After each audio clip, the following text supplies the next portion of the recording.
రాజానగరం నియోజకవర్గం ఎమ్మెల్యే బత్తుల బలరామకృష్ణ మన భారతీయ సంస్కృతి వారసత్వంలో అంతర్భాగమైన దేవాలయాలు వాటి ప్రాముఖ్యత గురించి మాట్లాడుతూ ప్రముఖ దేవాలయాలను కలుపుతూ ప్రత్యేక ప్యాకేజీలను తీసుకురావడం ద్వారా టెంపుల్ టూరిజం మరింత మెరుగుపడుతుందని, దీని ద్వారా ప్రత్యక్షంగా పరోక్షంగా ఉద్యోగ ఉపాధి అవకాశాలు లభించడమే కాకుండా ఆయా ప్రాంతాల స్థానిక ఉత్పత్తులు మరియు కళలను ప్రోత్సహించడానికి దోహదపడుతుందని, కోరుకొండ మండలంలో గల స్వయంభూ శ్రీ లక్ష్మీ నరసింహస్వామి వారి దేవస్థానం మరింత అభివృద్ధి చేసి పర్యాటకుల సంఖ్యను పెంచే విధంగా ప్రణాళికలు రూపొందించాలని పర్యాటక శాఖ మంత్రివర్యులు కందుల దుర్గేష్ గారి కోరడం జరిగింది.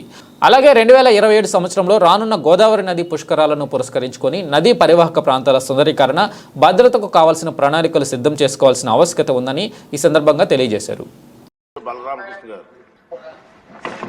అధ్యక్ష, ఈరోజు ఈ సభలో మాట్లాడడానికి నాకు అవకాశం కల్పించినటువంటి మా జనసేన పార్టీ అధ్యక్షులు, ఉప ముఖ్యమంత్రి వర్యులు శ్రీ పవన్ కళ్యాణ్ గారికి, ఈ రాష్ట్ర ముఖ్యమంత్రి వర్యులు శ్రీ నారా చంద్రబాబు నాయుడు గారికి, నాకు ప్రత్యేకంగా ఓటు వేసి గెలిపించినటువంటి రాజానగరం నియోజకవర్గ ప్రజలకు నా హృదయపూర్వక నమస్కారాలు, ధన్యవాదాలు తెలియజేస్తున్నాను. అధ్యక్ష,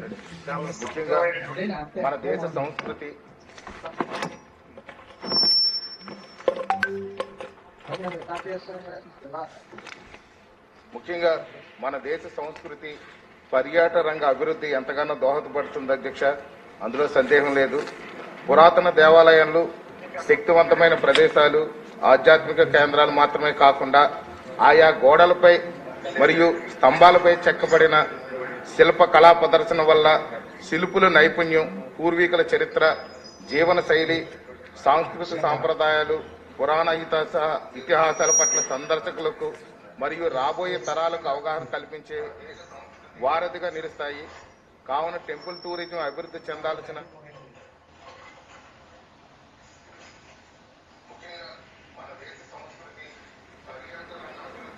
ఈ యొక్క పురాతన దేవాలయాలు కానీ చూసినట్లయితే తంజావూరు బృహదీశ్వర ఆలయం, కోణార్కులో ఉన్నటువంటి సూర్య దేవాలయం, పూరిలో ఉన్నటువంటి జగన్నాథ స్వామి ఆలయం చూస్తే దాని మీద కళలు, అదే విధంగా అప్పుడే ఇంజనీరింగ్ కానీ చూసినట్లయితే చాలా అద్భుతంగా ఉంటది.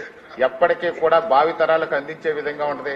మన పూర్వీకులు ఎంత కష్టపడి ఎంత నైపుణ్యంతో చేశారనేది కూడా మనకు అర్థమవుతుంది అధ్యక్ష.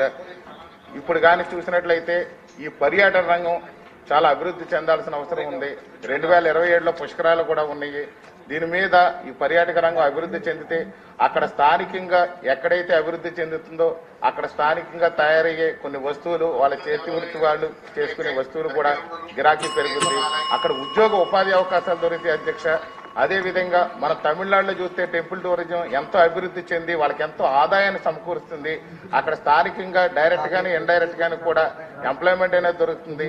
ఇలాంటి పరిస్థితుల్లో మనం కూడా ముందుగా ఆలోచించి మన రాష్ట్రంలో కూడా మంచి టెంపుల్ టూరిజం గానీ డెవలప్ చేసినట్లయితే ఖచ్చితంగా ఉద్యోగ ఉపాధితో పాటు ఇండైరెక్ట్ ఇన్కమ్ అక్కడ లోకల్ పీపుల్ కూడా